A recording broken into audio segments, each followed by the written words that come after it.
В преддверии дня эпоса «Манас» исполняющий обязанности премьер-министра Артем Новиков встретился с ведущими манасчи. Глава правительства подчеркнул, что эпос стал самым ярким олицетворением духовного и культурного наследия кыргызского народа. Манас очищает сердца каждого слушателя. В условиях пандемии и политической нестабильности этот эпос и его наследие позволили сплотиться кыргызстанцам. Я твердо верю, что поколение Манас Ата сохранит эту традицию навечно.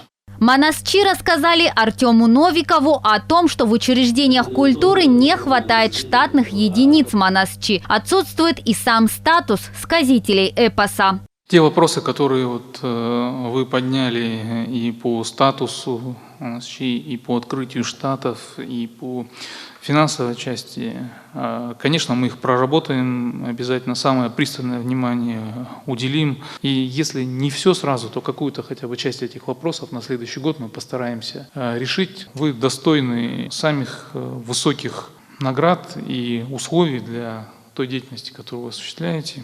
Артем Новиков напомнил, что разрабатывается 5-летняя национальная программа по поддержке и популяризации эпоса «Манас». Исполняющий обязанности премьер-министра еще раз поздравил сказителей с наступающим днем эпоса «Манас» и пожелал им успешного проведения мероприятия по непрерывному двухдневному сказанию эпоса в городе Талас.